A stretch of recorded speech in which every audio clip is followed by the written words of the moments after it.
What's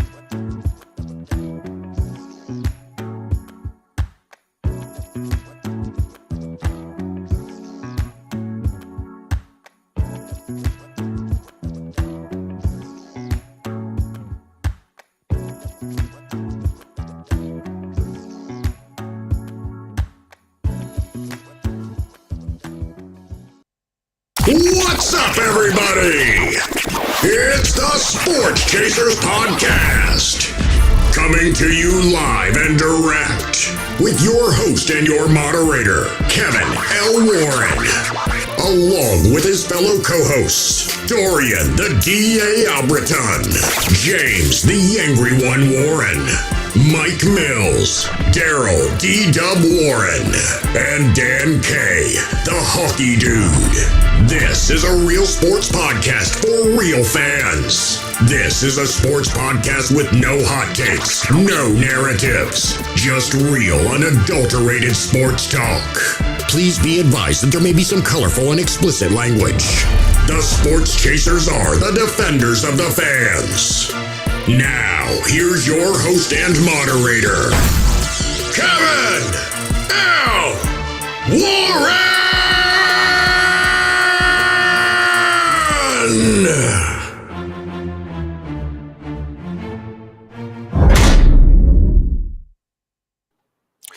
Hey, what's going on, everybody? What's up, everybody? It's the Sports Chasers Podcast. Another Thursday night. We get into you talking about all sports. Man, we had a good time on Monday doing the live broadcast.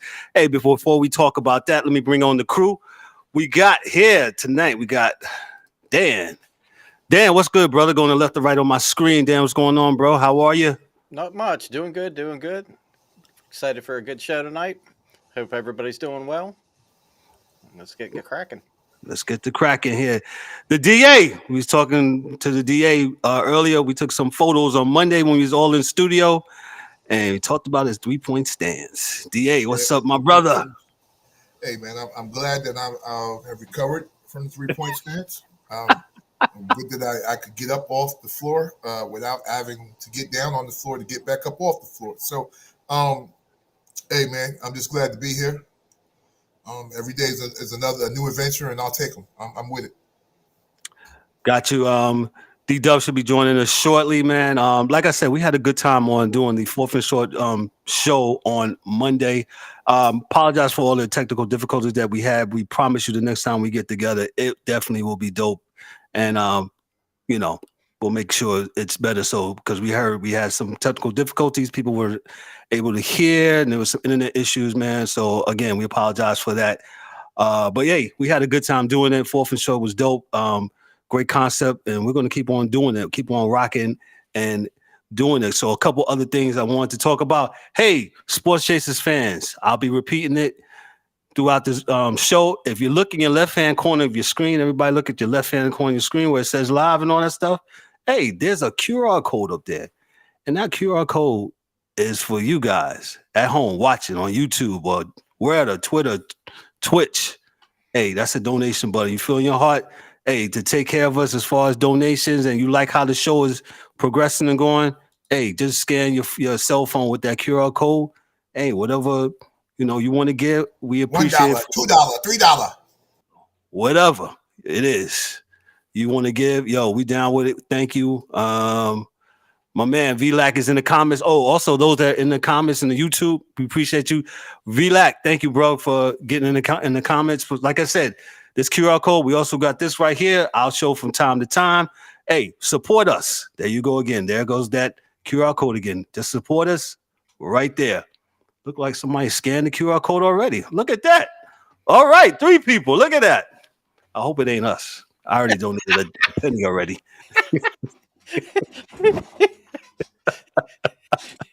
Yo, man. I hope it ain't the 3 of us on here, man. So shout out to those that's in the comments, man. But before we what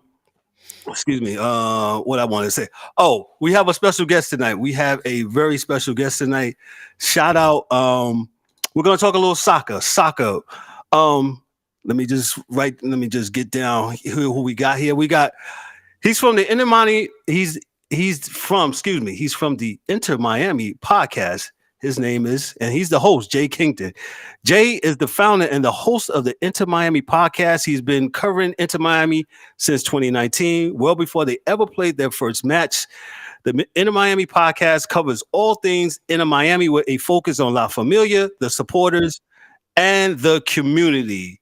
Let's bring on Jay Kington from the Inter Miami podcast. Jay, what's up, bro? How are you, sir? I'm doing well. How are you guys doing? Man, we're doing good tonight, man. We are doing good, man. We're talking a little soccer. Yep. So, Jay, just tell us a little bit about your podcast. Like you said, it started before the football club in South Florida, the Inter Miami. Is it a soccer club or football club? Sometimes, how do they view it? So it's neither. It's club de football. It's a club of football. Right. It's a football club. So yeah, but everyone has like FC football club or SC soccer club, but they're international Miami Club de football. Basically, how this all started was I have played American football my whole life. I got into a little bit of trouble in high school, and my mom was like, "Nope, you're going to Brazil on a missionary trip. You need to find Jesus." So I went down there and really started just playing the sport, playing soccer with all these little villages everywhere, and that we were going up the Amazon to help out in Brazil, medical missionary. Okay. Then started watching the World Cup, fell in love with the game. Never was able to live in a city that had a soccer team, right? So finally I moved down here, and then a couple years after that, they announced that David Beckham was going to exercise his option that was in his contract to bring him over to LA Galaxy, to which he could open an expansion team for only $25 million after he retired. So then I was like, all right, well, let me find out some information. And it was just almost impossible to gather information. It was very scattered. So I was like, there's not really like an aggregated source of information to gather around this team. And, where opportunity, arises is kind of how this took place. I grabbed a buddy of mine, one of my really good friends, could talk about anything with. Hey, I've got this idea. Let's start this. I really love the sport. He liked it as well. Started this, and here we are 4 years later. Hasn't really launched according to plan. The owners will tell you that as well. But we cover all things Inter Miami, the team. The community is a big focus, and we have a great time out there. Hey, Jay, already it seems like you got one of the guys here in the comments, man. He says, "Get that Miami stuff out of here. CFC for the crown." So he's talking about the Charlotte Football Club that inaugural. CFC. They got their inaugural season started on last year. They just started. They're babies. So they just started. And they had a big turnout. I believe their first game. And VLAC in the comments, let me know if I'm wrong. All right, they had their first game. They had like 70,000 people at Bank of America Stadium in Uptown Charlotte, which is pretty huge. And I think attendance continued to soar throughout the and go ahead, DA. If I may, well, the thing here is this, right? So, and I didn't know this. North Carolina, Charlotte specifically, is a soccer town.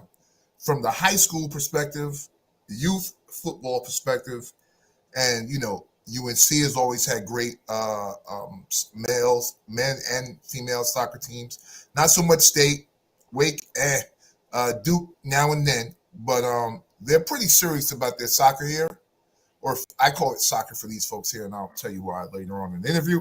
But soccer in North Carolina, so that's why it probably was a good idea to start the MLS team here, because I think the fan base is going to pretty much stay because they really like their soccer here. They really do. It's kind of soccer, basketball, and high school football is really big in Charlotte until the Charlotte college football team gets to be a little bit better. It's going to be, Charlotte high school football. Then you have soccer, which is as big. Lacrosse is really big, but yeah, it's they're getting there. There you go. UNC women's soccer, most consecutive national championships in a row, and UNCC has a good team as well as far as soccer is concerned. So that's why I think there was a lot of backing, and people will probably still continue to see them, unless they totally stink it up like 4 years from now, in which case they'll probably turn on them like rabid dogs, because that's what happens in sports. So, Yep. Gotcha. So Jay, so tell me a little bit more about you with dealing with the Inter Miami team here in South Florida. I currently live in South Florida, so and I've been to a couple of games at the what's that, DRV Pink Stadium? Drive Pink, yeah. Drive Pink Stadium. What a wonderful atmosphere there. Tell us a little bit about that. Well, it's not like, Bank of America was 70,000. No. We got about 18,000 seats in there until Miami Freedom Park is built. But I like it. It's a small, intimate stadium, right? I mean, everyone, you can't really sit far from the pitch and all No. that. So, we've had a painful launch. First 2 years really rough. Last year, fought our way back into the playoffs. Actually, unfortunately, had an amazing 3-2 comeback over Charlotte to kind of keep them out of the playoffs and secure our spot. So I understand the hate. Shots fired. Shots are fired. I'm also a Chelsea fan, so we said CFC. There you go. Oh, yeah. But then Charlotte beat, or was it Charlotte or Minnesota? One of them beat Chelsea when they came over last year, just embarrassed us. So I get it, but hey, nothing but respect to the organization. I do like watching them play. I think Shinya Shiki's a hell of a player, so please don't hate me too much, CFC. Gotcha, man. What's your hopes for this year's club? Like we spoke earlier before we came on, we was talking about Messi, and you were saying, give your thoughts on that. Oh man, just end it one way or the other, right? Sign him or don't sign him. Let me move on with my life. I was telling you, like, anytime it happens, Twitter gets blown up, Instagram gets blown up. Numbers from kids I haven't talked to in damn near 8 years start hitting me up asking if Messi's coming. I got it. I quoted this a couple weeks ago on another podcast. I'll give it a 35% shot. Right? They just lost 1-0 to Bayern Munich in the Champions League. So I think if they get knocked out early, he's going to put some serious thought into coming to the MLS. He already owns 2 properties in Miami. His family wants to experience the American life. I've heard that. Yes. He's friends with David Beckham. So I think there's a really solid chance he can come here. Obviously, it would be great for the team, right? Great for the organization. But more importantly, it'd be massive for not only Major League Soccer as an organization, not only for all the teams, all the away games we're going to go to that are going to get their stadium sold out so they can see Messi play live, but also just help inspire the youth to want to play this sport. We're starting to see a little bit more momentum grow. And, one of the things that I hope to do with the Inter Miami podcast and the other shows that we have under us is, if I can just inspire one little kid to get into this sport, that can then become one day a national team player and get us into the quarterfinals or the semifinals, or God, I would love to win a World Cup. Then, that's the mission. Yes. It's about growing the love of the sport, the community, the fan base, not only of Inter Miami, but Major League Soccer and the sport in America as a whole. Period. What do you think about you talked about the World Cup. What do you think about USA's play in the World Cup, this past World Cup? Your thoughts on that? I wasn't really impressed. I was more impressed in qualification, and I was impressed with the potential of the team. I said this wasn't our year. 2026 is our year. Our team is incredibly young, but we're really starting to have talented players all over the pitch. In the past World Cups, we've had maybe 2 or 3 pretty good guys, and the rest kind of standard American. No offense to anyone who played for the men's national team, but now we're starting to see a lot of experience. You're seeing almost the entire starting roster plays in Europe in some capacity, right? I'm a big Chelsea fan. I was ecstatic when they signed Christian Pulisic. Weston McKennie, who's playing for Juventus, just signed with Leeds. Musa with Barcelona. Gio Reyna is destroying Bundesliga with Dortmund right now. Yeah, man. Which is weird. So many players. Which is weird, because Dortmund is usually not a big scoring team, and they're killing them. Yeah. But you're starting to see this change. You can go on and on. Really, I think there's maybe 3 starters that play for the MLS, right? So as that trend continues, I hope more and more Americans get into the sport, not just every 4 years when it's the World Cup, right? I want them to get into the sport year-round, support it, enjoy whatever summer it is. You got the World Cup every 4 years, the Euro offset. So every 2 years they switch. You got the Gold Cup.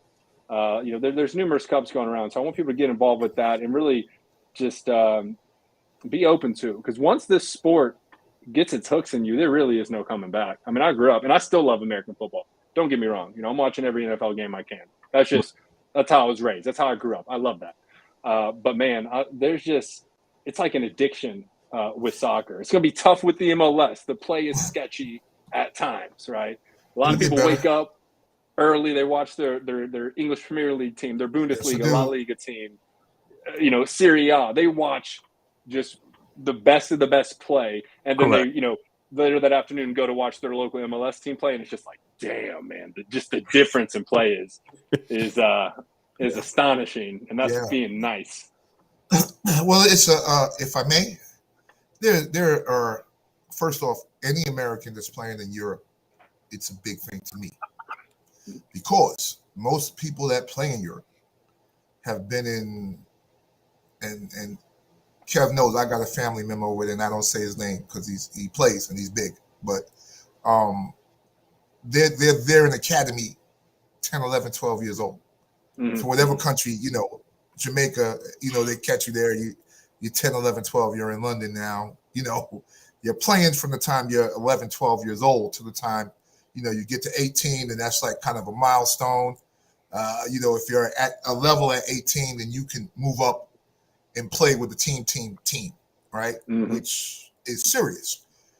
If you come from America, which doesn't have a system like that, and you just played in, high school, maybe some AAU soccer, some travel soccer, which is big, but not big, because a lot of teams don't have enough money to play everybody, in the country, the best teams all the time. So when Christian went over there, and I think he was in the Bundesliga first years ago. He was in the Bundesliga. Yeah. So he was also at Dortmund. Yeah. He was in the Chelsea academy with like Mason Mount.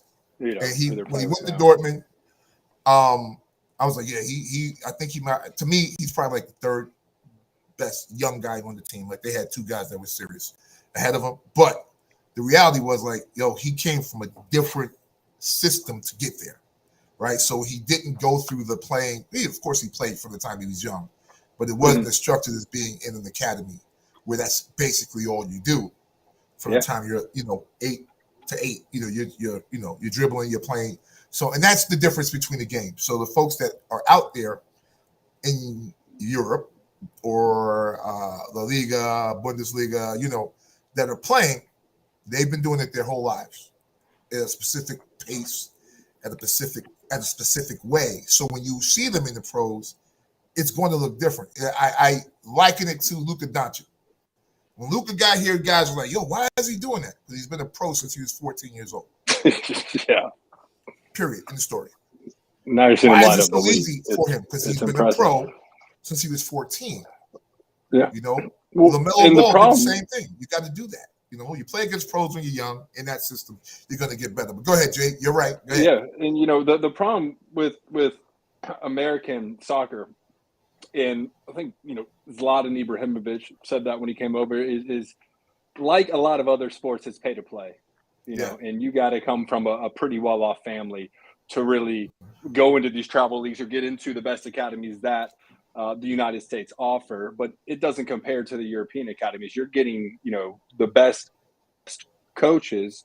And whereas, say, maybe 10 years ago, our best players for the U.S. men's national team were really just like Army brats that were born over in Germany and kind of fell in love and had that system. But they're, split citizenship or nationality, whatever you want to call it, and, would come over and play for the United States. So they are two different worlds.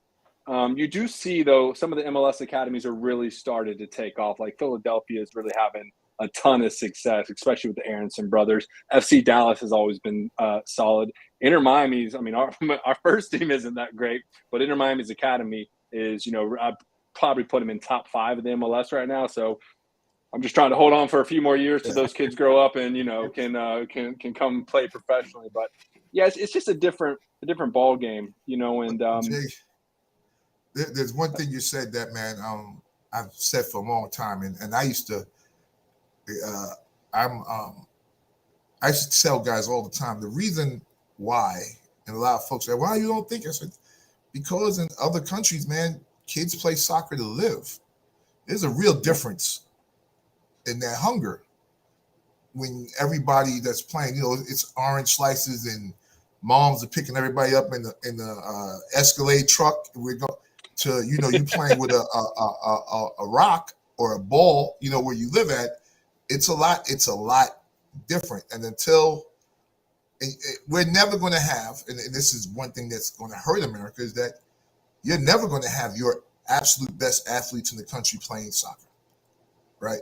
So you're not going to have your Allen Iverson being a soccer player, because if you did, we'd been in a different place, right? So in London, their Allen Iversons are playing soccer. Yeah, they're playing rugby second, and then they're playing cricket if they're a little bit off in the head, right? So so this is what you have in London, right? So you're going to be a footballer first. You're going to do some rugby if you're too big for that, and if you walk sideways in the streets, you're playing cricket. So and you're exactly right. So it's going to be hard. It's always going to be hard to compete. What if we had LeBron in net, right? Yeah. What if we had Chris Johnson, in his prime as a forward, and Chris Paul as a number 10, setting up the team and pulling the strings? I mean, I agree with you. But the problem is, right, and we were speaking about this a little bit earlier, I think, is the salary cap situation. Yeah. Oh wow. Yeah. And every MLS team gets 3 DPs. You can basically pay them as much as you want, but the rest of them has to be under that salary cap of $612,000, right? Right. So especially with a lot of our athletes, you meant for everybody. Everybody else except those 3 DPs. Well, you gotta get another essentially. There's a couple slight workarounds in there, but for the most part, yes.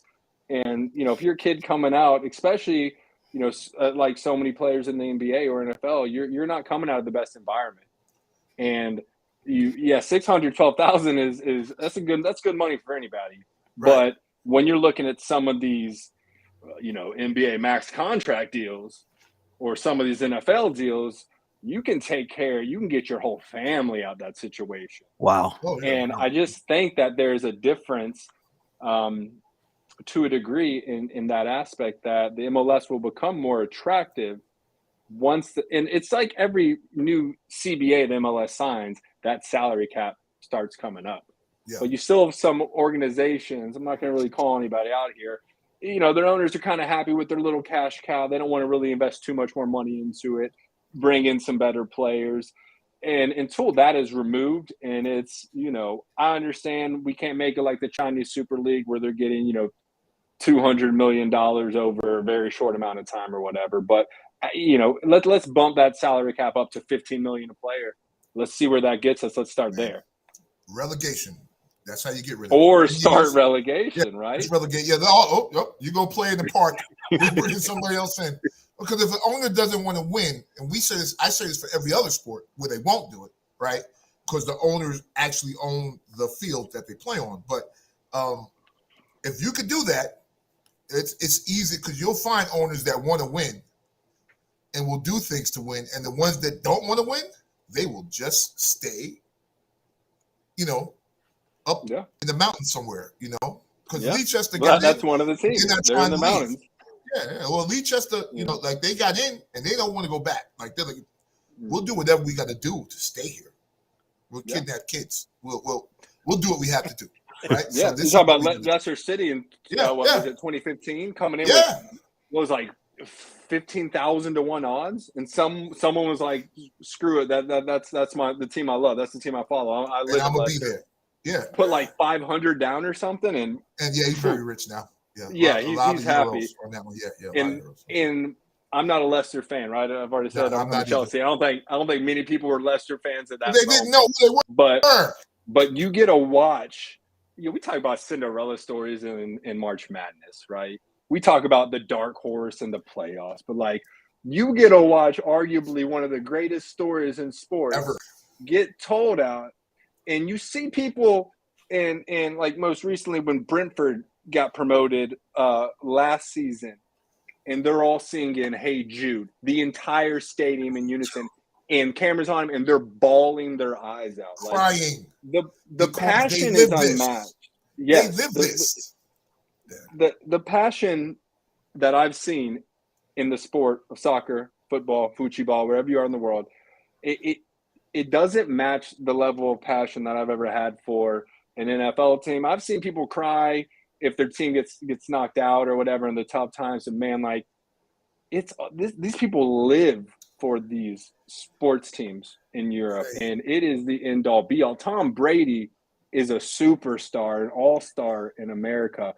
Leo Messi, Cristiano Ronaldo are gods walking among mortals. Yes, sir. They can't even go out to eat. Places get flooded. Never. In the whole world. Like, everybody knows them. Anywhere. You're right. I've seen in football in Europe, Spain, they cry every game. It's not like you cry for the playoffs. You cry if you win a game, you cry if you, and it's every match. Yeah. I say football is not, or soccer rather. I'm sorry, I'm gonna try and say soccer just to. No, we understand it's football. Yes, but for the listeners though, but for the listeners, soccer, yes, go ahead. Soccer is not about the winning. It's not about the cups, the shields, the titles you win. Soccer is about the suffering. Yeah. And the suffering with the brothers and sisters to your left and your right that you're at every game with, the team that you've been following since you were a little kid. And through that suffering is what makes the winning so enjoyable and so magical and so hard to describe if you're not already in love with it. Like you watch enough of it, you're going to get hooked. And listen, it's 90 minutes of running straight up and down. So fans also identify with the how much guys exert in a match, because most fans have played a little bit with their kids, because that's the sport out there, right? So you see, and kids play damn near as long as adults. So 90 minutes back and forth. You get a halftime, get some stoppage time, but you're looking. There's no load managing. Like, it is what it is, man. No. They're running like 12 kilometers a game. And I'm, we don't really like the metric system over here, but we did put a man on the moon, so whatever. But I mean, I don't know what that comes out to. Probably 7-8 miles a game. Mbappe. A game. Yeah. And then in the 80th minute, they're still able to burn whoever they want. Like, they are the most physically prime. I'm originally from Louisville, Kentucky. So I grew up watching the Derby, the best horses in the world. And they are just spectacles, right? Like, just spectacles. And you see something, not everybody, but like you mentioned Mbappe, right? And, he will be undeniably the best in the world in another few years, right? But the speed, he's just a physical specimen. He's a mess, man. Now, I don't know how you train for that. Some people are just born with that gift, Let me jump in here, Jay. So, in Miami, the team, what for this year, the 2023 year, who's the pretenders and who's the contenders for MLS this year before we get out of here? Of the entire league, or of the entire league? Yeah. Who's the contenders? Who you got? Contender wise, I mean, I think LAFC is going to be up there. This is going to pain me and probably piss off some of our listeners. I'm hoping Toronto is better this year. They did get two really good Italians coming off that Euro winning squad with them, but we're probably in the East, which is where Inter Miami plays. Philadelphia looks really stacked. Nashville's always tough. Pretenders, it's Orlando City, man. That's a joke of an organization. That's our rivals. That's our little brothers. Miami, preseason hasn't gone great. That's fire, little brother. Yeah, preseason hasn't gone great for us. Some people have us in the top 4, top 5.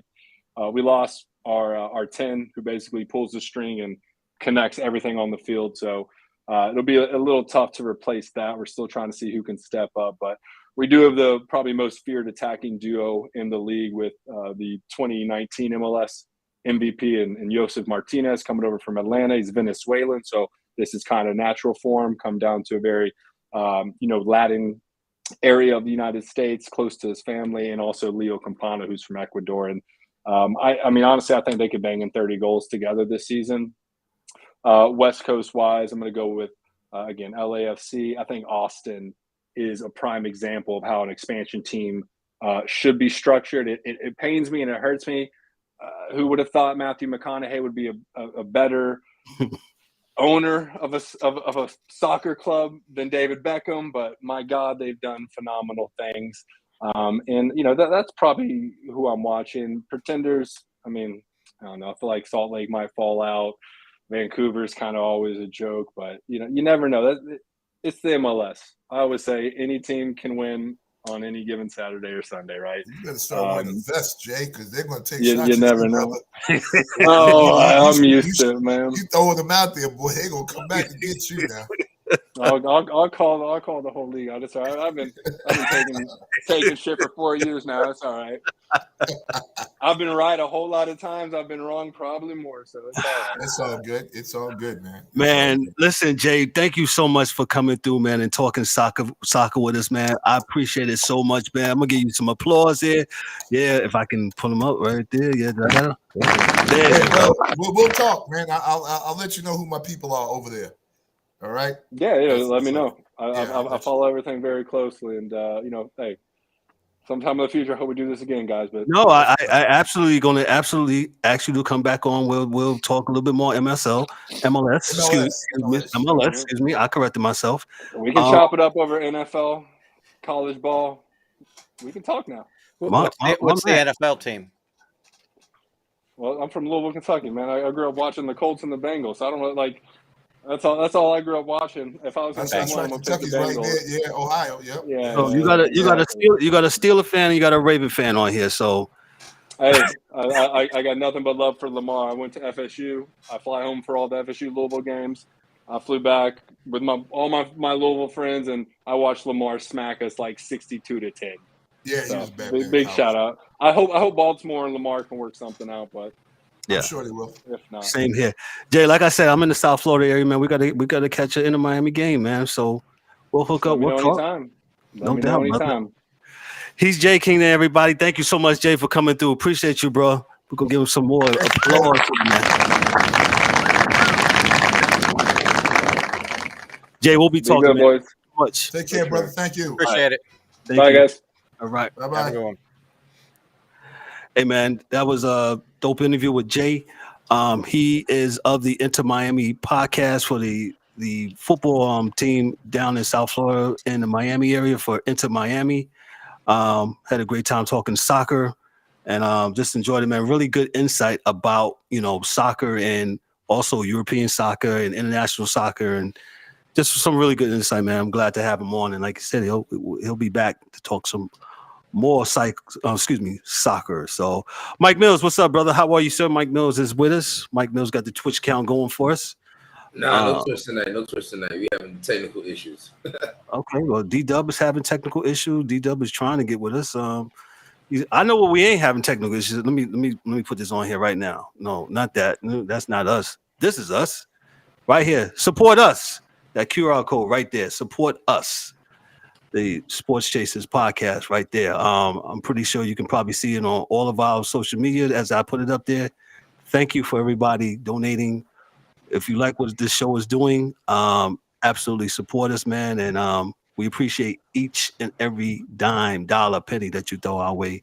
Thank you so much. We're trying to do some things when it comes to sports media and the world of sports, man. So let me go to a hot topic issue. Now that we talked about soccer, let's go back to the NFL. The NFL currently crowned its champions this past Sunday with the Chiefs winning the Super Bowl. I don't know what that means, DA. Okay. Yeah. Oh, okay. Okay, gotcha. We'll talk.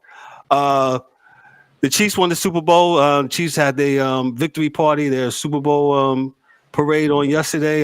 Saw some funny things out there. They was actually cheering Patrick Mahomes as he came out the bathroom yesterday. I thought that was a funny portion. Kelsey, I think he's going to be doing wrestling after this because he loves saying some of the wrestling things. But we want to talk about some real issues as far as why does Bienemy still doesn't have a job? Reports, it looks like it's coming out as I was coming home this afternoon. Looks like Washington's OC offensive coordinator job is open. talks to him might be looking at the job. I'll start off with DA. Why does Eric Bienemy doesn't have a job right now? What's going on with that? I've got no idea. You got an idea. No, I don't. I do, but I don't, because the reality is that what I'm hearing is doesn't make sense. You know, I'm hearing, he doesn't interview well. Listen, man, this is pro football. They're giving jobs out to dudes because he worked in a diner like I did. You know, that's the coach in Carolina. So, yeah, I worked in a diner too, and Matt Rule made French fries, so he's my coach. What the fuck? What? You can't have that, right? So I don't know what the issue is, right? You know what the issue is. But see, my thing is, he's been black, and he's got a great job. Mm-hmm. He's been with Andy Reid, and he's been in the last 5 Super Bowls 3 times. Like, dude, now, right? So we're gonna say now that, and I hate this insider shit, that the insiders say, oh well, he doesn't really call the offense. Then why you call him offensive coordinator? Right?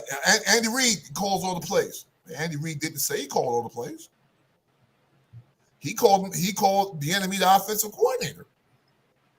So I don't know if he does or doesn't. I don't know if it's an inside joke where he doesn't really do offense, or, you know, I don't know. But based on his resume, why would you give 2 coordinators that lost the Super Bowl a job over a dude that won the Super Bowl? His offense won the Super Bowl, right? The other offense lost the Super Bowl. And then the other years, there was some other stuff like, oh, well, he can't leave because they're in the Super Bowl, but he can't go interview. And dudes go interview on the weekend. The week that they're not playing, they get on the plane and go interview. So I don't know what the cat's done. I don't know if it's something. I did hear something today that someone said a very long time ago, and I know it happened when he was in Colorado. There was some shit that went down. That was a little funny business. But the reality is that was almost 30, 40 What years does that got to do with today, though? Yeah, I don't know. I'm trying to come up with a reason as to why this bullshit continues to happen. You don't know. To this end. Right? I mean, because he's never even got the chance. Like, look, there's a lot of black coaches that I think have been fired unfairly, not given the opportunity to win. You know, all the rest of that stuff. That got head coaching jobs. Right, they got the This MF has never gotten a job, and he's got the rings. Mm-hmm. He got the coach. He got the coaching tree. Yeah, so all the pedigree stuff he got. Maybe, so what else maybe could it Andy be? Reid is not giving him the cosign. I don't know. But I would go, listen, for me, I would say jump. I would go work with with God Daddy Mr. Rivera. Do 2 years there, bring that team, that offense up. And then if nothing happens, I'm going to court and I'm suing somebody, man. So I gotta revive the dead to get a job. No, you go. You're right, Michael. It's your turn. I'm be quiet, but you are right. Go ahead, Mike. All right. So as we alluded to, and as the calendar alludes to, that is the reason why this man cannot find a job. They got to be it. They got a top 10 offense every year, top 5. They win the Super Bowl. They've been to the conference championship almost every year since the quarterback been in place. So what else could it be? DA saying he got to bring the dead back to life. Like, I don't understand it. I don't. That's the only thing it could be. Unless he killed somebody and they know where the bones are buried. But that's it. Other than that, there should be no other reason this man don't have a job yet. We'll go to Dan, and I'll give my thoughts. I don't get it either, but I will say the unfortunate part is a lot of times the teams that have the openings are the dog shit teams. And if you have that pedigree, maybe it's a situation where he doesn't want to go to some of these teams. You know what I mean? Like, we've seen in the last few years that people got set up for failure. So, I mean, I don't know. I think he's a good coach, and I don't think he needs to go anywhere else to prove what kind of coach he is. I mean, I don't either, but he's going to have to. I mean, I don't know. Maybe I have no idea. Like, And Dan, I do. With that, what you said right there, and I'll let you go, Kev. But this is something that I've seen in regular life, right? So guys will, and I'm not saying he did it, but I'm pretty sure it happened once or twice, where he turned down the team because it was a dog shit job, right? And then people catch an attitude, and then they this guy don't think he's too good for the job, and because I've seen people do that in regular life, I can't go there. I can't go work for that company. I can't do it. And then people think, you think he's too good. Now, because there were some dog shit teams in the league that you don't want to coach. Because they're not, nothing's going to happen. You're going to go there, you're not going to get any help. No one's going to, they're not going to draft anybody. The pedigree of the team as a professional organization. And, I can see that happening. But I know that didn't happen all of the damn times. You know what I'm saying? It didn't happen every damn year because, he was winning. He took Alex Smith. They went to the playoffs, when Alex Smith was the quarterback right before they put Mahomes in. And Bienemy was then there. He was there then. So as the OC, not running backs coach, he wasn't the wide receivers coach. And I think me, D, and Kev talked about that today. How the hell you got the damn special teams coach, punting coach, getting a job before OC, right? Joe Judge was like the special teams kicking back. What? I think let me jump in here. I think that's what one of the issues I have. It's like you jump in the line. How are you the running back coach or the special teams coach, and you jump from that to the head coach? It's like you skipped a couple of steps, right? If you're saying that, hey, I got to go through this amount of steps to get said job, right? And then I do that. And then you have somebody else comes through and he skips from spot 1 to all the way to spot 5. And I did 1, 2, 3, 4, 5. How's that right? How's that fair? Now, people say, well, fair is what you pay to get on the New York City Transit City. Whatever. But what's the right thing to do? Joe Judge should have never been hired. And I'm a Giant fan. He sucked. He's had no business. He was way over his skis. Period. D-Dub is with us. Go ahead. What's up, fellas? This Eric Bienemy issue. Listen, I don't believe it's. I heard Mike. I don't believe it's the black white thing. Shit. Never mind. I'm just going to tell it straight up. I don't think it's the black white thing. I think this is got something else. It's something else here because let me just pull up Mr. Bienemy's track record under the Chiefs offense under offensive coordinator Eric Bienemy.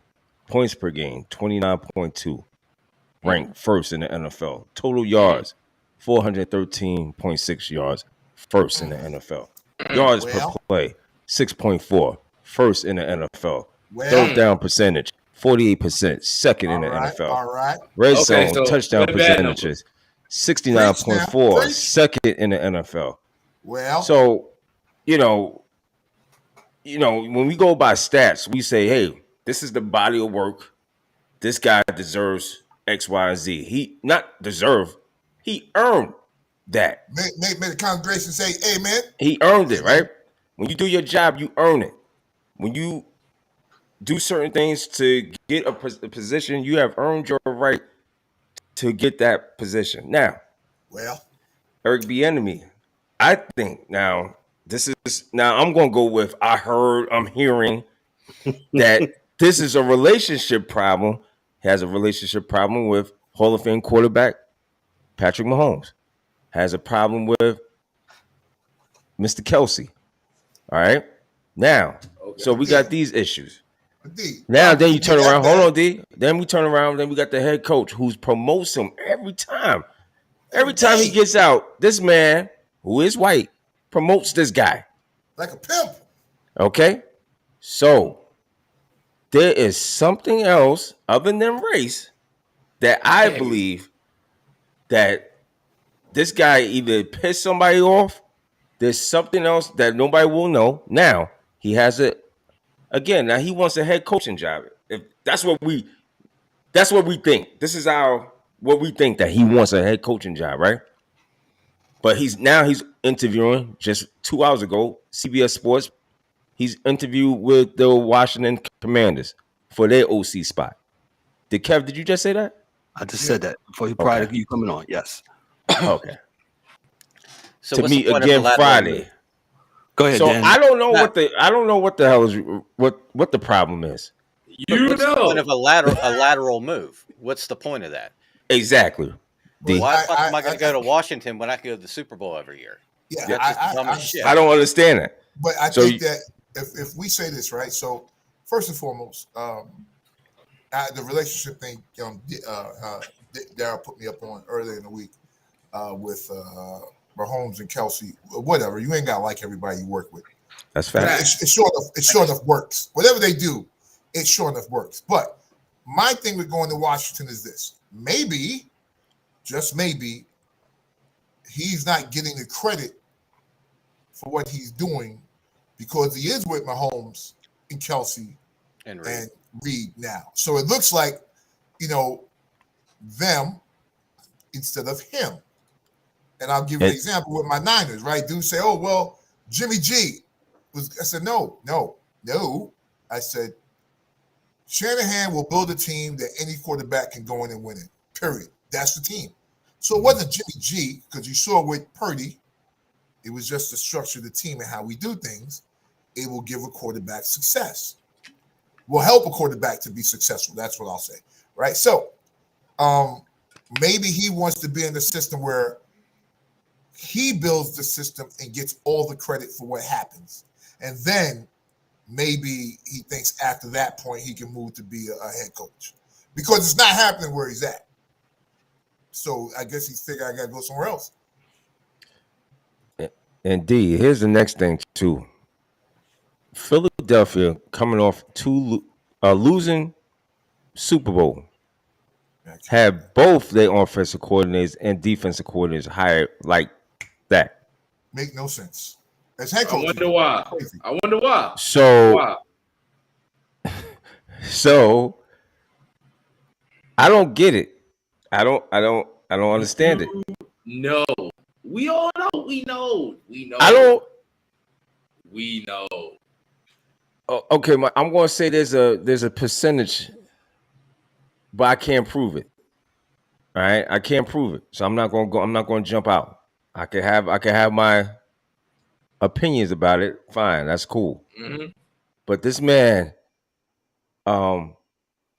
he has enough cachet in the game to be a head coach. This is why Michael sounds like he's that's why Michael sounds like he's a prophet, because they're really we're trying as older men to look at the totality. The totality of it. Absolutely. I look at the factors.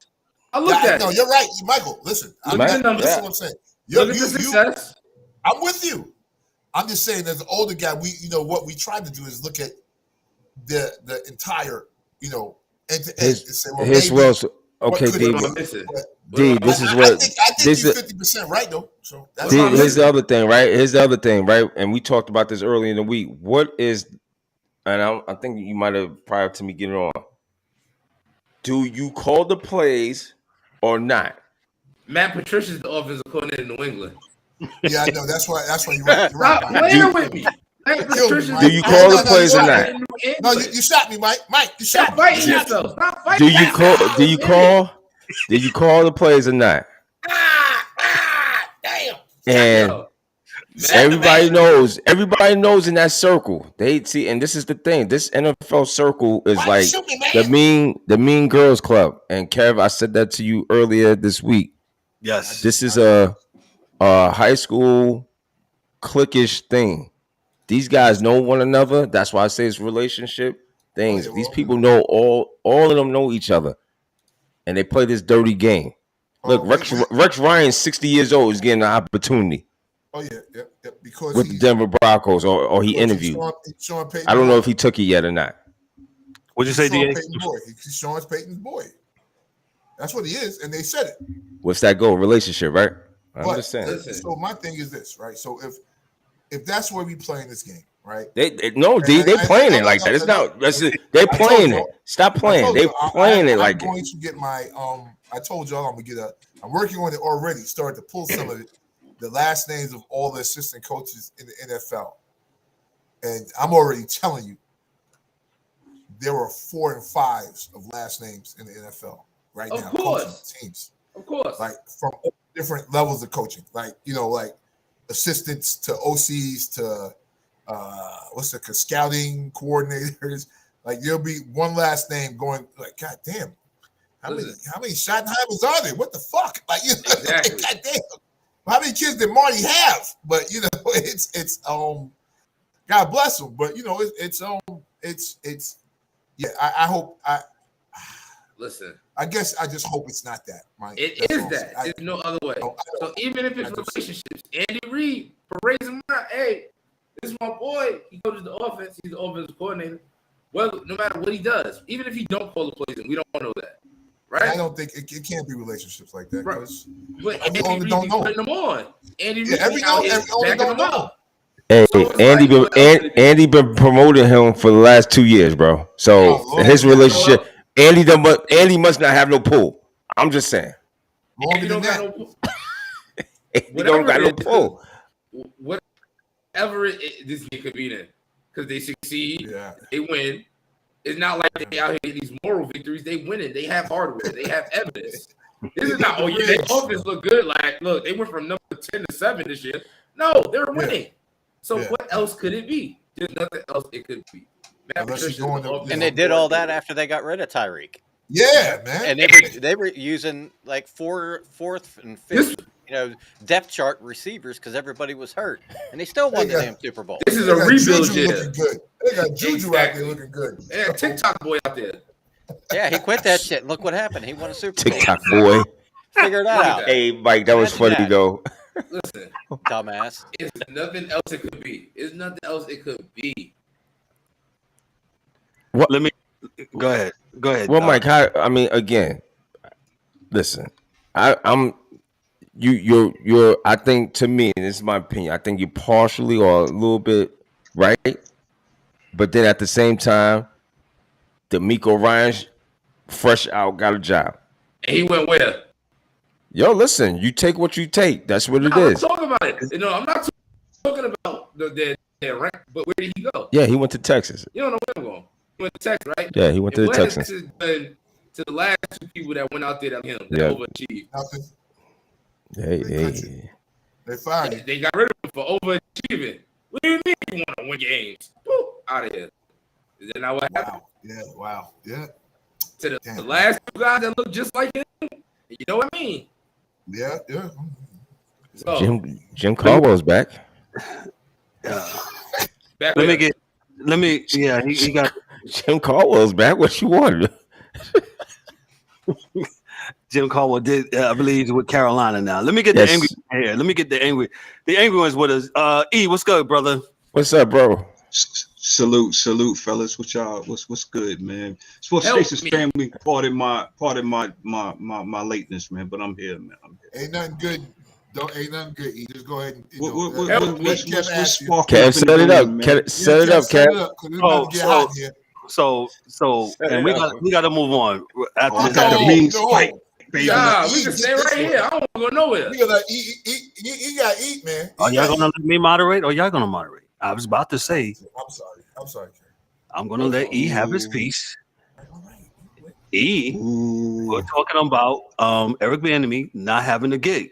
Stephen A. Smith. Not having a gig. He just came out with his Stephen A. Smith. Hold on. Did he get fired? Peace and love, B-Lack. I see you in the comments, baby. You know it. Did Eric Bienemy get fired from Kansas City? No, he's still employed them. So he still got a job. Okay. All right. Yeah. So we talking about this seemed like this seemingly ring every year with Eric Bienemy, or he's not coaching? Mhm. Is that what we doing? Yes, sir. Yes, Yeah, sir. this That's is what the, Yo, this is man. the third. Is this the third year? I think this is the third year in a row. that's the third year. Third or Correct. fourth year, man. Yo, man. This is the get along gang in the NFL, man. Just like Daryl said earlier, it's a lot to do with relationships. Point blank. Period. I heard y'all talk about D'Amico Ryans going to Houston. Well, why did he get that job? He played there. Chances are he probably wouldn't have been offered that job. He probably would have been interviewed, but maybe not offered. I don't know. But on the side, we also have Brian Flores, who could have possibly been Arizona's next head coach, but he said, "Nah, I got a gut feeling that I don't want to go there." So he's in Minnesota as a defensive coordinator. So look, I'm gonna pull one of DA's moves right here and just say, let history tell the story. We don't know why this man don't have a job. We can kind of scratch our head and kind of speculate on a whole lot of shit. You feel me? But yo, man, we real journalism up here, man. So we ain't gonna do that Mickey Mouse shit that they do on the other networks. And we say, hey, man, we just gonna follow this story, see where it leads. You know, everybody has their opinions, of course, but I ain't gonna jump out there like that, man. Yeah, I've been saying this shit for the longest, man. Like, why is Eric Bienemy still in Kansas City? And you know, I had my 1, 2, 3 different opinions. Well, maybe he's waiting for Andy Reid to, you know, hand it over. But yet I hear sources have indicated that there's some chinks in the armor there in Kansas City. Who knows? I don't know. That could be fool's gold. Who knows?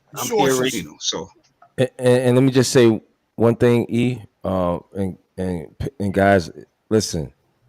The New England Patriots had Josh McDaniels and Matt Patricia. That's correct. Both of them was on opposite sides of the ball. And as soon as they win chips, they was able to get jobs like that. So, Mike, to your point, I feel what you're saying. But understandably so, neither one of those clowns won any games. Absolutely. And I just, all I want to say is, but then I'm just saying, it look like a rat and it smell like a rat. God damn it, it's a rat, and that's it. Correct. And then to your point, yeah, neither one of them won, but it's not to me, it's not about that. It's about the opportunity. They got the opportunity. And let me on the converse side, and we out on this, Kev. Yeah. We in America, football team's a company. You own a company. No one can tell you who to hire. Facts. You're gonna hire who you want to hire. And we can talk about that later on another day because we got to move into something else. But that is also a fact.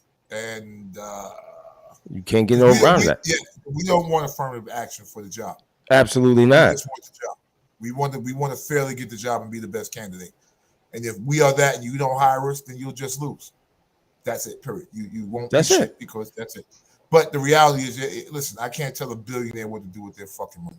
You can't tell nobody who owns something. And this is the thing. If you own something, you don't want nobody else telling you what to do with your company or said brand or whatever. But to properly end this segment, I will say, no, we can't tell them what to do, but we sure can to tell each other what to do with our money. Vote with your dollars. Vote with your dollars, people. Vote with your dollars. I'm glad E said that. E, you probably have not been on since we did that. Since vote with your dollars, why don't you support us with your dollars with this right there? Up in the left-hand corner, you'll see the Sports Chasers QR code, and you got it down there at the bottom of the screen. It says support us, man. So you feel in your whole heart of hearts that, hey, you love this show, you like what the direction is going in, and you love what we do. Hey, support us, man. Hey, support. Get this phone out. Hey, scan that QR code and love on us, man. So we appreciate those that let me get myself back up here that have supported us and we appreciate it, man. Hey, spirit of conversation. I'm with D-Dub and E. We'll never know. never gonna Until history tells the story of, guys come out with a 30 for 30 or 40 for 40 of what happened back when and all that. And we will see, because somebody always talk. Yeah. And that's we're known. Sports Chasers gonna do the 60 for 60. That's all. We'll do it. 60 for 60, 60 minutes. I was right about Fizdale. I was right about your other boy. I'm always right, and y'all know it. Hey, we're gonna do the 60 for 60 Fizdale with Mike Millie. Mike Mills wrong. Yeah, I know. Mike Millie 60 for I 60. was right about Fizdale. I'm right about this. I'm always right. Listen, for those that are new to the show, Mike Mills really has a lot of love for David Fizdale, the former Miami. He's a fraud. The man said, "I'm gonna use Chandler Paul like LeBron James." Like, stop it! I don't want nothing else. Mike Millie is our NBA correspondent and NCAA. Grizzlies. Well, right now, Mike is going to talk NCAA basketball. Mike, you got the floor. NCAA basketball. What's going on with college basketball? Well, guys, it's getting closer to tournament time. So I'm going to go ahead and read the teams of the top 25, and I'm going to read the last four in, and the first four out for you guys this evening. So Purdue stumbled last week, dropped 2 spots. So they're down to number 3, but Alabama is number 1. Number 2 is Houston Cougars. The Houston Cougars in that defense. Number 3 is Purdue, as I aforementioned before. Number 4, we got UCLA. Number 5, we got Kansas. Number 6, we got Texas. Number 7, Virginia. 8, Arizona. Number 9, we got Baylor. Number 10, we got Tennessee. 11, we got Marquette. 12, we got Kansas State. 13, we got Gonzaga, which is interesting. Gonzaga's real middle of the pack this year. So I see them going home early because, they don't like to win anyway. Indiana at number 14. We got the University of Miami at 15. Xavier at 16. We got St. Mary's at 17. That's Gonzaga's little brother. That's the only competition in that league. We got Creighton at 18. We got Iowa State at 19. We got UConn, who stumbled a long way this season because they was one of the top. I think they was like number 2 or 3 this season early for a while. We got San Diego State at 21. We have TCU at 22. We have NC State at 23. We have Providence at 24. And we have FAU at 25. So beginning of the season. Okay. Yeah, they holding on. They was getting destroyed the other night, but they holding on. Yes, they were. Well, FAU is nice, man. It was number 19 in the country at one point, and I think they lost a couple games. So shout out to the Owls in the Florida FAU Owls. FAU University, yes, Owls. They're a pretty good team in the Boca Raton area. Mike. I was gonna say, didn't Bama lose to? Yeah, they lost last night. Tennessee. Yeah, these are the most recent rankings. So at the end of the week, they can go ahead and fix that.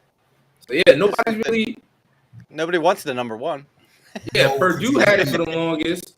UConn was up there early, and then Purdue lost that game. I mean, but you knew it was coming with Purdue. Just the way they built. They real big and slow. They're a real top heavy team. So they're gonna exploit that dispositionless basketball.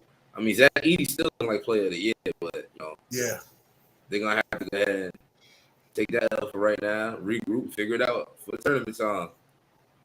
What do you got for UNC? VLAC says UNC better figure out something. One of the worst shooting teams in the country across the board. This could be the first year UNC, Duke, and Kentucky miss the tournament. Thoughts, Mike Millie? See, actually looking at my ESPN bubble, ESPN has the last 4 teams in. To me, I really think it just depends on what they're going to do in the ACC tournament, because that'll give them that 1 or 2 that'll really fix their chances. But on the floor wise, yeah, they're gonna have to do something. They can't shoot though. I mean, they don't have Brady Manic no more, so that messes up stretching the floor, of course. But they just gonna have to draw something up. That's what coaching is, right? Well, Hubert, yeah. They loved Hubie last year. Now look at him; they're ready to chase him out. Yeah. But see, I knew honeymoon was over. Said this. Honeymoon was over a long time ago. He said he was going to stay being the assistant until his son got there to play, because it's like automatic when his son get there. So I guess we'll see, man. I don't say he's a bad coach, but I just don't think they have any shooting. And it's just weird because like it seemed like everything is switched because the SEC is a football conference. Right. And this year, a lot of they are teams is they are the best basketball conference in the country this year. By far. Like and the ACC has like 35 teams. But you know why it's like that now? Because they destroyed the Big East. So now they ain't got no choice but Well, hey. You know, but but there's still like a lot of kids from back home going to SEC teams. Like they're still going to ACC, you know, because there's a cat from my old school going to North Carolina next year. So see, a lot of the teams in the SEC though, they're old teams as well though. They're not getting too many. They're getting high recruits, but they're not getting too many. One it does. Most of them guys are staying for a minute. Yeah, that's like on Alabama. I think Quinterly's still there. Like Quinterly went to Villanova, transferred out. Yeah, he been there forever. He ain't going nowhere. He got it the way he wanted to be. So that's the thing with college. A lot of these teams stick together and it's over. I think Kevin and I said this years ago. Like we believe a team of seniors will beat a team of one and done every year. Every year. You're talking about grown men against kids, you know, physically. But I'm with you, Mike, because I don't think that it's changing. I know that, and I haven't watched as much, so I'm sorry. But I am watching now more. There are not as many one and dones anymore because the NBA has set up a system where if you're that good, you don't have to go. You don't have to go to college. You just go G League, get that 2-way contract, and you do what you do, or you go overseas and play. So like LaMelo's father, and even Ben Simmons and those cats that left America and went and played, pro ball overseas and then came back. That's helped them be better players. So like the college game is going to be 3-4 year players, like for sure, coming up, because if you're a one and done, you got no reason to go to college. So at least in basketball, you got no reason to go. Anything else, Mike Mills, on the NCAA basketball? We give you the bubble ad real quick. The last 4 teams that they have in Mississippi State, which is another SEC school. They got Carolina, New Mexico, Clemson is the last one in. And the first 4 they got out are Kentucky, USC, and West. Wow, that's a tough bubble. That's a lot of big names. But then you can always skip this by winning your conference tournament. So conference tournament is gonna come in. Hey, you can do that. It's the easiest way to do it. You win your conference tournament, that's an automatic bid. Whether it's a good bid or a bad bid, it's a bid. All you need is a chance. Dan, you had something? No, I was just going to comment on Vlac's Tar Heels that he so loves. All I know is when it comes ACC tournament time, if they play Pitt, we've owned them all year. They will be going out early. Sounds like a wager to me, Vlac. Shots fired, you. Sounds like a wager to me. Yeah. Just saying. Yeah, sounds like that to me, boy. We don't do no pods in the face, so no. New. Shout out, not a variety show, huh? Yeah, no. My man DP can't do it, man. I love him. I watch him every day, but I cannot do that shit. Moving on, Dan with hockey. Go ahead, Dan. Dan's got hockey in the NHL. Yeah. Poor Lackey. So, like with the rankings, it's pretty steady. The teams looking at this list, and like any list that they do, after you get to about 9 or 10, the other 6 or so teams, you could probably just swap around in rankings. Because looking at this list, I'm trying to think of what was the NHL.com's list, power rankings. But obviously, Boston is still the powerhouse. They're 48-5. Jesus. They tied an NHL record for the fastest to 40 wins. They keep smoking, boy. In 53 games. They tied the 15-16 Caps for that record. And I don't see them slowing down. No. Number 2 is the Hurricanes. They're 35-10-8. They're, 7 points, I think, behind Boston. I don't know that anybody's catching Boston. And then we got the Devils in 3rd, then the Lightning. And then the surprise here is the Rangers bumped up to the 5th spot. They're rolling, baby. They're 14 and I think 8. And this is even before they got Tarasenko. They've been just lights out. I want to say I heard a stat where they were like 24-4 and something over 24 and something over the last 28 since games. January, Dan. Since January, Yeah. January the 1st, the Rangers are 12-2-2. I was going to say for they're the best 13 record in in the last NHL. 17. Yes, sir. And now they got Tarasenko. So that's what they needed. They needed somebody to put the puck in the net. You know, they got Zibanejad scores, but he makes. You got Panarin, kind of the same thing. They just needed someone that was a straight goal scorer, someone they could put on the power play, and they know if they pass it to him, he's not going to try to pass. He's going to fire the puck. And hell, it was 3 minutes into the first game, and he already scored. Scored. So, like I told you guys before, that the Rangers are one of the scary teams in the East. Because they get on a roll. They went in a little funk there, but like you said, they've been playing real good hockey as of late, and they're gonna be hard to deal with. One, they got this really good defenseman, with Fox, and then you got Shesterkin in the net. Every once in a while in the Blue Moon, that guy has a bad game. Other than that, he's lights out. And then 6, we got the Leafs. 7, we got the Stars. 8 is the Jets. 9 is the Vegas Knights. The only problem with them is this will be a team to kind of watch over the next little bit because their rookie goalie, Thompson, has a lower body injury. He's going to be out for a little bit. And I think it's Aiden Hill and Brissett or something like that is their goalies now. So we'll have to kind of see whether or not they can hang around, around 500 until he gets back, or if they're going to have to make a move to get a goalie. And then number 10, we got the Oilers. And then, between 10 and 16, this is where the kind of the list I don't kind of agree with. But you got the Oilers. They're 30, 18, and 7. Not bad. McDavid's sitting on 99 points in 53 games. Wow. He's got 42 goals and 57 assists. What the hell is that about? Wow. Second place is Draisaitl. He's his teammate. He's got 80 points, 31 and 49.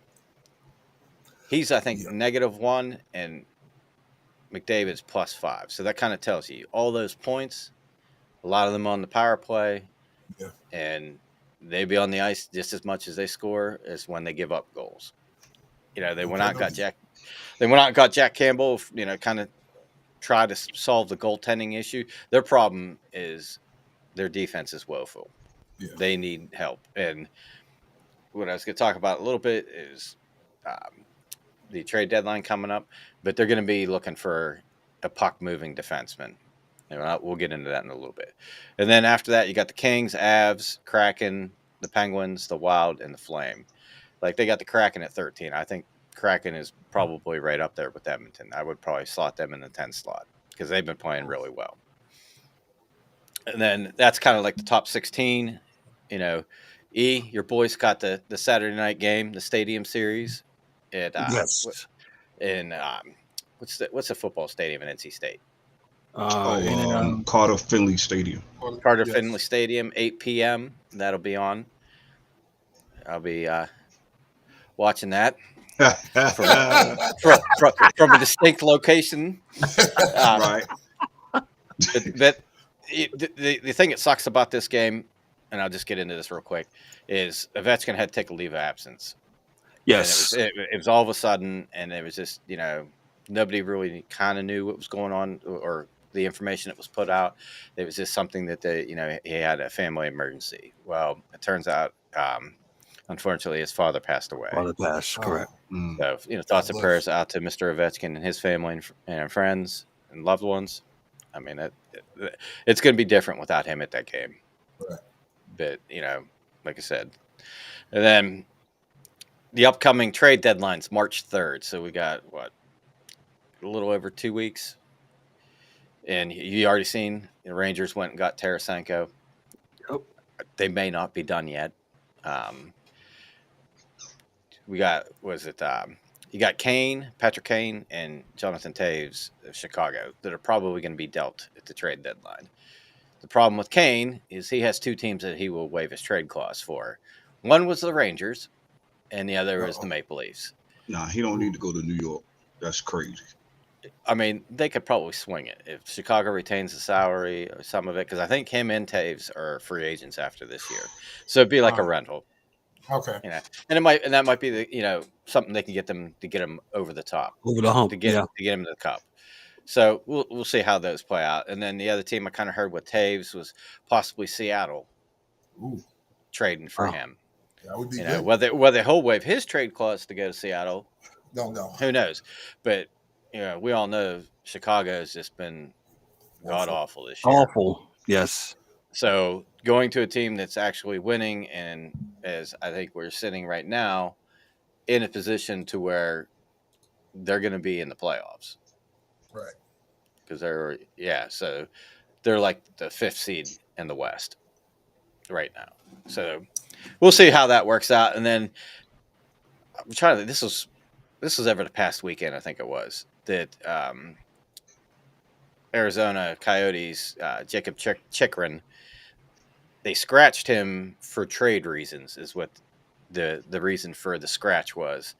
And the word was he was going to go to Los Angeles Kings for a pick and a prospect. And I believe the kid's name was Clark, but LA doesn't want to move him. So this he might not play again until they actually deal him somewhere. And then there's the other guy from Columbus, Vladislav Gorinkov, I think is his name, another young defenseman. They did the same thing with him the other night, sat him for trade reasons. But Boston, I think, might be the front runner to get him to bolster their defense like they need it, but we'll see. And then the real interesting one to me is there's 2 guys in San Jose, which they're struggling this year. I mean, they got 45 points and 17 wins. So they might be shedding some salary, because you got Timo Meier and you got Erik Karlsson, the defenseman. And like I was talking about with Edmonton, he's a puck-moving defenseman. Yeah. Right. And he's the highest scoring defenseman in the league right now. He's got 18 goals, 55 assists for 73 points. Damn. And let me see. I think I have it up here.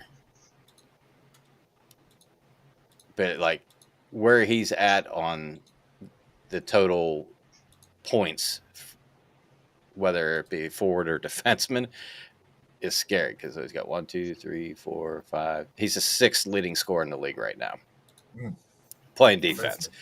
Wow. So I mean, and that kind of goes hand in hand with the Norris Trophy. Usually, whoever scores Wow, the there's most actually points. players in other sports that play offense and defense. Damn.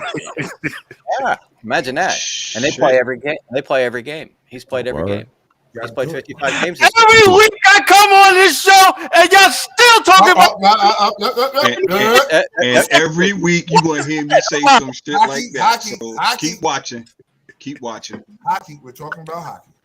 Keep watching. And then, like, the other interesting thing I heard is possibly Mackenzie Weegar, who played for the Panthers last year, that went to Calgary with Huberdeau for the Tkachuk trade, that they might be possibly moving him. So, I mean, that's gonna be he had play like maybe 3/4 of the season and get moved already. I mean, I don't get that, but like Timo Meier, like I think there's a couple teams that are looking at him. I'm sure. Me too, Lackey. Toronto. Me too. I'm sorry. Yeah, I see that, Lack. But it'll be interesting to see, like, between probably now and March 3rd is when we're going to see a lot of. Like, I'm going to guess that we're not going to see a whole lot of trades on the trade deadline for star players. That might be depth players, draft picks, moving some salary and that kind of thing. Where I think, these next couple weeks, you're going to see teams trying to get ahead of this and get the guys that they want. So, like I was telling Kevin, I said, with Jari having his hip troubles this year and Casey Smith having to play every game, and we got an AHL goalie in Tokarski playing the backup, there's a good chance that we might, poach Thatcher Demko from Vancouver, seeing they're not probably going to win too much more the rest of this year. because I think Vancouver's a team I think is going to sell too. Like Bo Horvat already left. Brock Besser's probably going to get traded. The goalie, Demko, he might get moved. But like I said, these next couple weeks are going to be real interesting. And once that happens and we hit March 3rd, then we can kind of look and see who won the trade deadline, but who also got better and who's going to make that push for the playoffs. But that's what I got for hockey.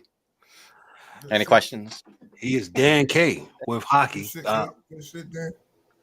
Appreciate Dan. As always, usually bringing the heat when it comes to hockey. A lot of interesting things about to go down before the trade deadline goes down in the NHL. Whoop, whoop to, as Dan would say about my New York Rangers. Hopefully Chicago and the Rangers can pull that up. Maybe we can get over the hump with that trade for Kane. But we'll see when it comes to that. Also interesting, too, like you said, Dan, about the Kraken. Looks like they're going for it, trying to get some more, Well, here's the thing with the Kraken. They're not going crazy. Right. Like, obviously, Jonathan Toews isn't the same player he was 5-6 years ago when they were winning cups back-to-back. Same with Patrick Kane. But they're still really good. And, like, the things that Toews can bring Seattle is that guy that doesn't matter where the face-off is, that important face-off late in the game, that that's one of his strengths. He's one of the best face-off guys in the league right now. So that would immensely help their team because, not often does, a face-off determine a game. Because usually it's the scrum afterward. Right. But like you saw the other night with Hedl, he scored right off the face-off. So, you want somebody who can counter that and at least tie that guy up so there is a scrum for the puck. Because as well in the playoffs, the whistle goes away. There's a lot more holding, hacking, grabbing, and you got to fight for every inch. So I think he would really help Seattle. Gotcha. All right. D-Dub looked like he paired his channel. D-Dub, hey, shout out to everybody. D-Dub, what channel is that you got paired? This is Facebook. I was trying to figure it out while I was talking. Okay. Well, is it on? Figure it out. All those that follow D-Dub. Is it on? Facebook. Hey, appreciate y'all. Hey, since y'all following D-Dub real quick, got a plug. I've been plugging all show. Hey, support us. Support the Sports Chasers. There's a QR code in the upper left-hand corner, and I just put one on the center of the screen. If you like what we're doing, see what we're doing, hey, support the Sports Chasers, man. We love you for doing that. Be a penny or a dollar, whatever you can. We appreciate it, man. We got to move along. Real quick. Let's talk about Major League Baseball. Major League Baseball's got some changes coming up. Pitches and catches. Hey, hold on. Can I jump in on baseball real quick before you get to MLB? Because there's something more important happening, man. Okay, go ahead. The World We Baseball talking about Classic. baseball in February? Yeah. World Baseball Classic, baby. All right? It's going to be the best baseball you're going to see all year. There you go. It is the world. It is the world champion. Yeah, it don't matter if you don't love baseball. But if you love baseball, this shit matters. It matters. All right? So I'm going to give it real quick and I'm going to be out. So Pool A, Chinese Taipei, Netherlands, Cuba, Italy, and the qualifier team. Cuba's always been great in baseball, and believe it or not, the Netherlands and Chinese Taipei are not to be messed with. Like, they're not like poo-poo away, but I take Cuba coming out of Pool A. Pool B would be Japan, Korea, Australia, China, and a qualifier team, and I would go with the top two, which would be Japan and Korea coming out of Pool B. Pool C, the USA, Mexico, Colombia, Canada, qualifier team. USA always gets an easy pool, so I guess them in Mexico will probably come out of that pool. Pool D, which like in football in Europe, this is the pool of death. Puerto Rico, Venezuela, Dominican Republic, I don't know why Israel's there, and the qualifier team. They're going to get smoked. So, gonna be somebody there, they in that pool, that Dominican Republic, Puerto Rico. Please, man, they ain't got a chance over there. Stop. I'm gonna just tell you straight up. They should have put them in Pool C with America. So, but I don't know who's going to be it's going to be all between Puerto Rico, Venezuela, and Dominican Republic. I get hell DR yeah. coming out because if you look at the DR roster, it is an MLB All-Star team, point blank, All period. day.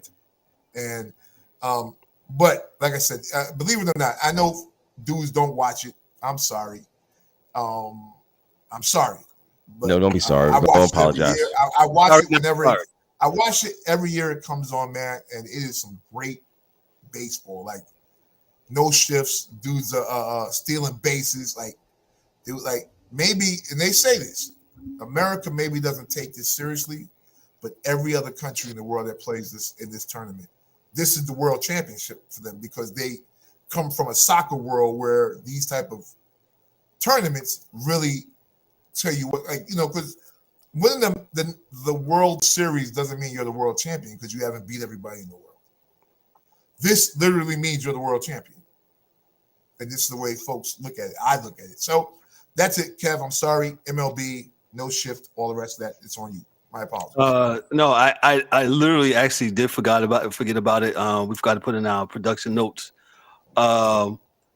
I'm actually going to be officially covering one of the games down there. We got some media credentials, so I'll be at the game covering one of them. Don't know yet, but I'll be there. Yeah, Mikey, we're talking about baseball in February. Pitchers and catchers have reported. Real quick, some of the rule changes for those who, follow baseball. As y'all know, baseball is trying to do some things where they're trying to speed up the pace of play. Real quick, it says here, pitcher timer. The basis to create a crisper pace of play. There will be a 30-second timer between batter and then a 15-second timer between each pitch with the bases empty and a 20-second timer between each pitch with the runners on base. The pitchers must go into the motion prior to expiration of the time or else be charged with an automatic ball. The pitchers allotted 2 disengagements, a step off or a pickup attempt without penalty. A third disengagement will be ruled a balk unless an out is recorded on the bases. The batter must be in the batter's box and alert to the pitchers by the 8-second mark on the timer or else be charged with an automatic strike. The pitcher timer reduced the average game time in the minor leagues last year by 25 minutes, and the limit on the pickup attempts led to 26% increase in stolen base attempts. So I'm not going to read all that. Basically, what MLB wants to do is move the pace of play along and also put the ball in play. Major League Baseball for the last 10, 15 years, they have been unable to put the ball in play. Launch angle. Huh? I'm sorry, Launch DA. Launch angle. Launch angle. So let me read about the other rule change, which I vehemently disagree with, but they went along with it. So we got the pitch clock. So we're probably going to see a lot of stuff with that pitch clock. So now you got the position of the players. So no more shift. They basically told the players the players can't have more than 2 people on each side of second base, and nobody from the infield can move into the outfield. The outfielders can absolutely shift to where they want, but the infielders, there must be 2 on the third base side. You have to have 2 on the first base side, and that's what you got. I'll give it to E. What's your thoughts real quick on some of these rule changes with the Major League Baseball? I frown at it, but if it helps the game, so be it. If you want baseball, just a hint. If you want the ball to be put in play, how about y'all get better batting coaches and make better hitters? That's all.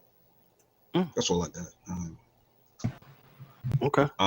Because these guys are going to be so combative of this timing, and they're gonna be some of them. I don't know. Maybe they won't, but some of them they're gonna be crying and bitching and moaning. Oh, you rushing me! I ain't got time to grab my crotch and adjust my batting gloves and put the Vaseline on the ball, hokey pokey and all this other stuff, man. And then hopefully, they'll get into some kind of rhythm, but I don't see it happening right off the bat. But we'll see. I'm not a fan, but we'll see. The angry one said they will be combative. Dan, your thoughts on some of these rule changes for MLB? All right. I'm just gonna put this out there. I'm more of a purist when it comes to sports. Like, some rule changes, yeah, makes sense, but you don't need to fuck with the game when it's been very good for hundreds of years. Now, that being said, this is like the asshole that said, hey, go walking. It's good for you. And that wasn't good enough. And some dumbass had said, you know what? Now you need to power walk. I mean, speed the game up. You're going to see pictures. I swear to God, a guy gets on first base, they're going to throw over there 15 times. Anytime that they need to get that little break, they don't like in the pitch what they call, it's going to be over to first base, and that's all they're going to do. Then next year we'll have a rule that you can only throw over there 3 times or some bullshit. And I just don't get it. Well, that's what the rule says, Dan. I just read it. That's what the rule says. The rule said now they're only going to be able to throw a limited time over to third base. I believe it was 3. See, that's stupid. If you got a guy that's a stolen base guy that can run like hell, yeah, you need to throw over there, keep him honest. I mean, you're changing the game it's almost like this crap that that they're doing in all the sports to like make it more entertaining or higher scoring. It's like it's fucking baseball. There'll be games where they're blowouts, and there'll be games that are 1-0. It's the pure sport of it. Let whatever happens, and that's kind of the for me. I can't really watch it on TV because it is long.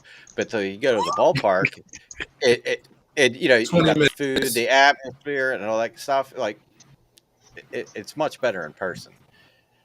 But I just don't get like they got to change. And aren't they like still doing this stupid horse shit in the extra innings that they start a guy off at second base or some shit?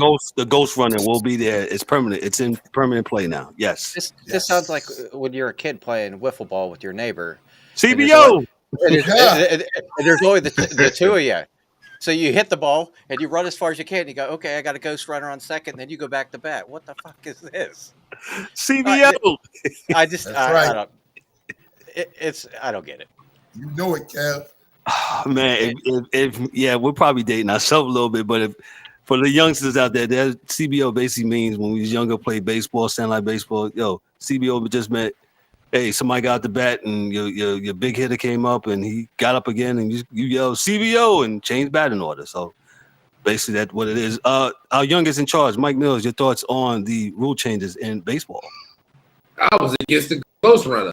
This is malarkey, shenanigans, bullshit. Oh boy. Whatever you want to call it. This shit don't make no sense. This shit don't make no sense. And this is what we choose. We choose to talk about baseball in February. It's foolishness. I thought some of this, like, this is crazy. So now, do I think these teams recently have abusing the shift? Yeah, but the solution to beating the shift. Anybody? Hit the ball the other way. You can't ball the other way. That's against the rules. That shit down the line. You can't hit that shit the other way. Launch angles, Mike. Launch angles, Mike. They making up shit. That's like safe. That's all. I hear you. I'm with you. Yes. True shooting percentage. This is all made by people who can't play, who suck, and they want to be cool in life. Like, yeah, I want to be in charge. I'm like, get the fuck out of here. This is it's the analytics. It's the analytics. Mike Mills is hot. Tell me how you really feel, Mike. This shit is stupid. Like, I'm not the most diehard baseball fan. I played baseball for leagues as a kid. I still enjoy it from time to time. I contribute, but this shit is stupid. This shit is ridiculous. It just don't make sense. I'm with Dan. Toxic milk. I'm with Dan tonight. Toxic Mills. D-Dub, go ahead, man. Yo, man. I mean, we talked about this. America has a problem, man. Oh, shit. America has a problem. We all have problems, man. We have ADHD, ADD, whatever you want to call it, because we can't pay attention to shit for more than 2 seconds before we have to move on to something else. And the biggest thing is, and don't get off of this, it's the stupid phone. This is probably the worst invention, one of the worst inventions in American history, because we can't fucking sit still for any amount of time to enjoy anything because we have to pull out a fucking phone and we won't enjoy the moment. And this is a prime example of baseball doing the next thing like basketball and everything. I mean, basketball and everything else is trying to, what's the next gimmick we could put out there to get the fans involved in our sport. This is all this is, man. And these rule changes, and it's just really stupid. Doesn't make no sense. And call me old school, and that's what I am. I like it the way it was. It was nothing wrong with it. You understand what I'm saying? Aren't you tired of 4-hour games? No, I'm not. We don't teach fundamentals. Aren't you tired of not teaching fundamentals so the people know how to do their job effectively? How about that? Mm-hmm. How about teaching right? But we refuse to do that, and we keep on dangling out the next carrot. And it's just gonna keep on going and going until somebody says stop. We're gonna keep on getting what we getting, which is absolute bullshit. Hey, if this is what they're going for, how long is it going to be before we start playing Savannah banana baseball? Well, it's coming. I mean, seriously. Yeah, and I'm dead serious because they're doing very good in Savannah. People come out there just for. That's entertaining as hell. Hey, we might take a field trip to Savannah for real. Savannah. Oh, I'd love to, man. That place, it looks like it's Savannah banana. I mean, I'm just saying, man. You got. I'll send it to you. But Kev, I don't know what else to say, man. This is where we going, man. The game is messed up. The money has messed up the game a lot. A lot has to do with that. There's a lot of stuff going on with and it's not just baseball. This is just about all the major sports. That's what like I said, fans are starting to disconnect from sports. They're disconnected, and we disconnected because we everything, all this stuff. Yeah. Last but not least, the DA. Yeah, man, you know me. I'm not with any of this shit. It doesn't make a lot of sense to me, but it's like that waving balloon, car salesman shit. This is what they do now. They've been on it for a minute, and they're trying to find something that doesn't exist.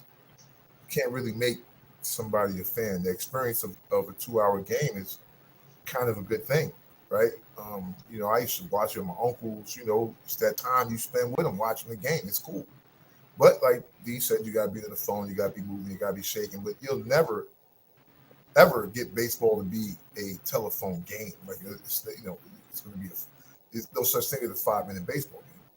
And there's going to be some boring parts, and there's going to be some times when dudes don't hit, and the pitcher's just dominating them, and you got to watch it, right? But if you like it, this is what you're going to watch. Yeah, everybody turns the channel, man. We are human.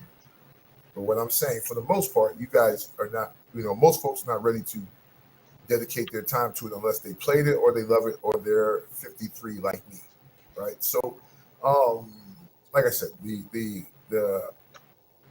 reality is, man, the changes are not needed. I don't know if they'll help. We'll see. Listen, I do think that we could cut down on dudes grabbing their crotches and fixing their gloves and all the rest of that shit. That's a fact. I agree with you on that. We cut down on that. The pitchers usually go pretty quickly. They've been trying to at least encourage them to. But with that, you're going to have more stolen bases because you're not going to check as much, right? So you're going to get guys trying to steal. So maybe that'll add a piece of something to the game. Maybe not.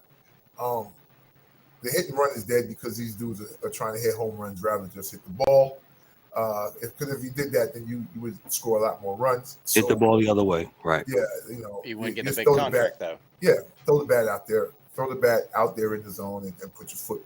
Listen, hit the ball the other way. But again, it is what it is, man. I can't really say anything more than that. But I hope to see a good season. There's a lot of movement this summer, though. There's definitely a lot of players moving around the summer that I've seen. Even just looking at who guys are looking to get. But salary cap in baseball doesn't mean anything, but except to Dan, it means a lot to Dan because Dan's team gets a lot of money off of that. So, but yeah, we love you, baby. Yeah, that's it. I want your boy Ryan. I think he doesn't want to be there anymore. So we'll do what we need to do. If he doesn't want to be there, you know. Let me just jump in here about the baseball thing. I'm with D-Dub when he's saying about, you know, old school when it comes to some of this stuff, man. Some of the rule changes is just a gimmick. It's just to get people engaged. Either you like baseball or you don't. That's what my thing is. Yeah, I'm with speeding the game up and the pace of play, but some of the other stuff, hit the ball the other way. If y'all gonna shift, why don't you just lay down bunts all the time? Why? I would be, hey, y'all get up there. I would fine you if you didn't bunt and the shift was on you. Yeah. I would cut that crap out. You got to. But that doesn't get you paid. Hire Barry Lamar Bonds. Yeah, Dan, and that's the problem too. Like D-Dub said about, you know, salaries and money and absolutely has messed up some of the game. And yeah, so you're right. Bunts don't get you paid. Hit and run don't get you paid.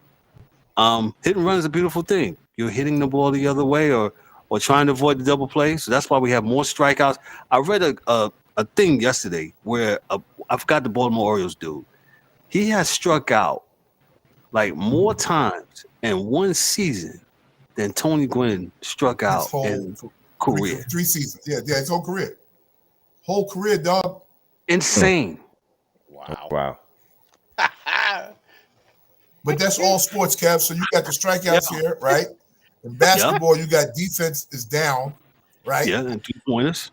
Teams are scoring more the game, right? Because they're playing less defense. So anyone want to get at me, fact check that. All right. And, we gave you the NBA talk. Yeah, you do that thing, right? You do that in baseball because you want more offense. You let in the football pass interference anytime you want it. You know, can't hit the quarterback. You know, all these offensive rules, defensive guys can't do anything. Yo, it's making every sport bad. It is. It really makes some things. Well, some of them it makes unwatchable, but you know, for football, so it'll take you real close to not that. So, man, I mean, we can talk about this for hours, but we don't. We're a little bit over our time. Yeah, NFL pass interference. D-Dub says NFL pass interference. Roughing this passer is awful. He's right. Like I said, we can spend so much more time on this. We kind of ran out of time. Great show tonight. Really, really had a good man. Shoot, let's go and give it up for us, man. Yo.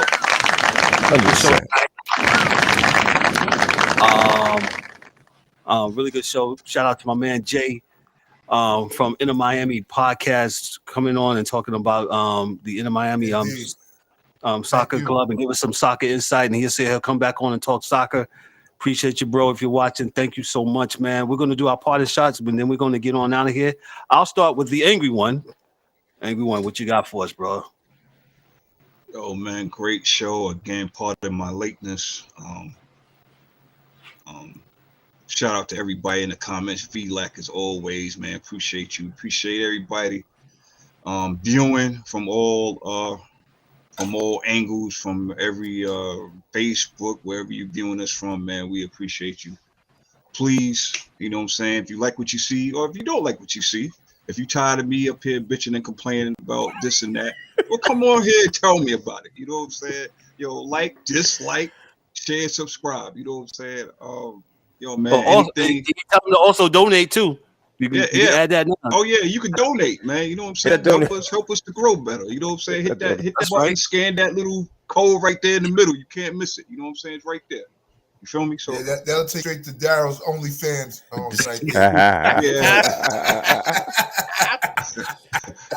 What do you want, baby? What do you want?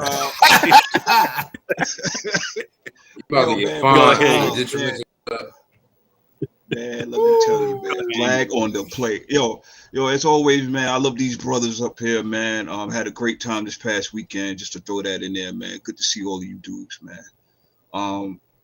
Yo, man, I ain't got nothing too heavy, man. We cover sports, but you know, some of these sports is trash. Ain't no hiding the shit, man. All these all these little cute moves they trying to do just to catch the casual fan. And please come watch our sport. This shit ain't gonna work, man. Yo, for all you sports, the NFL, the NBA, NHL, Major League Baseball, all you other sports, esports, all of that, cater to your diehard fans. Okay, you do that, they will never leave you. You cater to these casual fans. Guess what? You're going to get their money for a hot second, just like D-Dub said. They got ADHD. They're going to be on the next hot thing that's going. And you're going to be left back at the altar with nobody to marry. So go ahead and, be true to your real fans, man. Be true to your real fans. We do it all here. Man. Yo. Yo, we want to advice. So, yo, the sports chasers, man. Yo, next, yo, Dan, go ahead, bro. No, great show. We do it all here. Yeah, it was awesome to hear about the Inter Milan soccer or Miami soccer. You know, I don't follow soccer that much, but it was cool to kind of get the background of what's going on in the MLS, because now we got a team here in Charlotte. You know, we might have to partake in a game in there and check it out. But that's what I know. One thing about that, they're kind of like hockey fans. Their fans are crazy. Yep. And that's awesome to see. But, like I said, we had a great show on Monday. I'm not sure how that first annual Top Golf thing outing went, but that's why. Professional PGA tour guy. Pebble Beach Dan over there. Yeah, Pebble Beach Dan. Yeah, he's hitting the ball like Pebble Beach Dan. But it was good to hang out with everybody and see everybody in person. Had a good time. Look forward to doing that again here in the future. But that's all I got. Like I said, great show by everybody. Awesome. Mike Mills, parting shots. What you got for us, sir? Shout out to everybody. Shout out Jay for being here. Shout out his podcast. Shout out to the Chasers. It was good hanging out Monday. And my last summer tape coming real soon. And that's about it. There you go. Shout out to Mike Mills. No doubt. Hip hop artist. DA, what you got, bro? Nothing. I ain't got a fucking thing. I'm going to fucking sleep and you'll go watch some shit and go to sleep. All right, and that's all I got, man. No porn. All right, just go fuck the day. Shit. Fuck. D-Dub, what you got, man?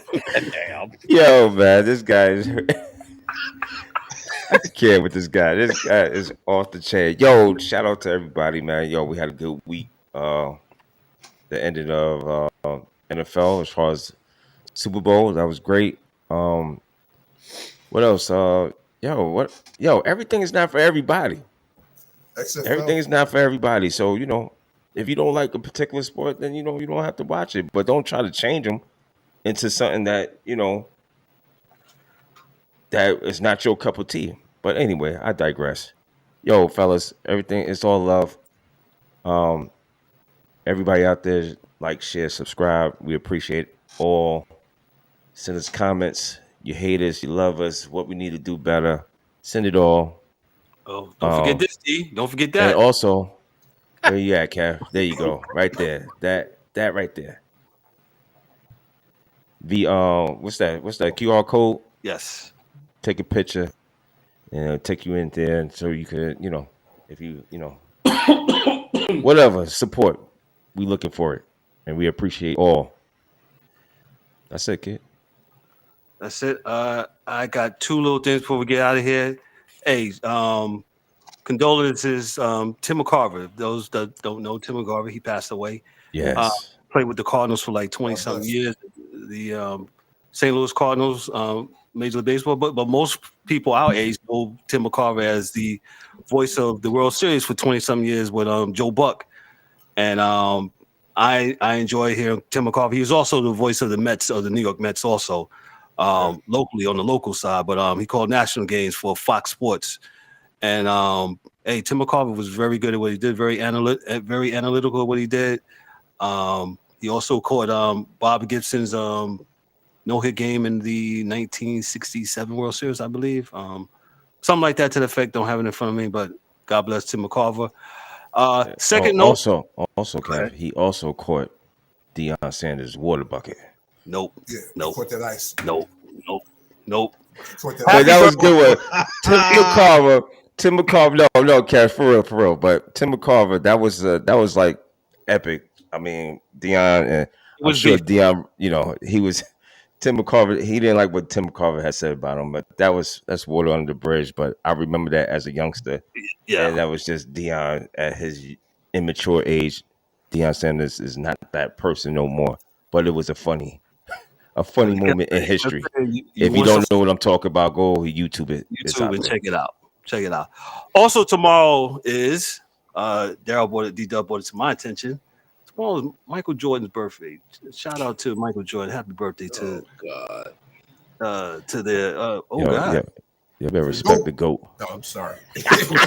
Michael I ain't Jordan, gonna if be you no would Shannon like, shit. if you would We like ain't to doing donate and hit that QR code, you can donate. We'll give you some shout outs, man. No He doubt. the GOAT, but nah, we ain't doing that. No. He need to go to that damn team, damn worst team in the damn league. And that's why I said, oh God. Spread love. They won It's the the other Brooklyn night. way.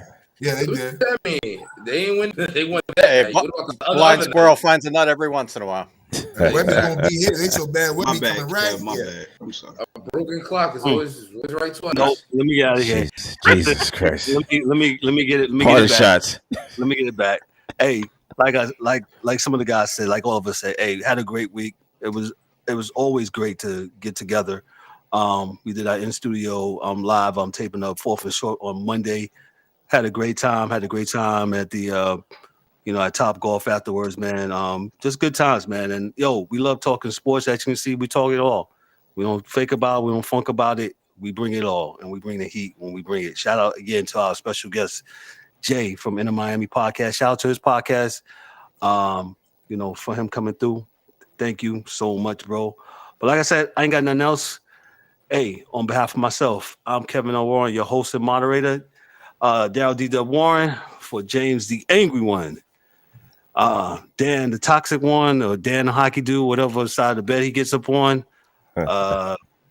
Mike Mills, and the DA for getting to the point. I'm Kevin O. Warren, your host and moderator. This is the Sports Chasers Podcast. Y'all have a great Thursday. Have a great rest of the weekend. Y'all be blessed. No 4th and Short. We'll see y'all next Thursday, man. Hey, y'all be good. Peace. Go to bed.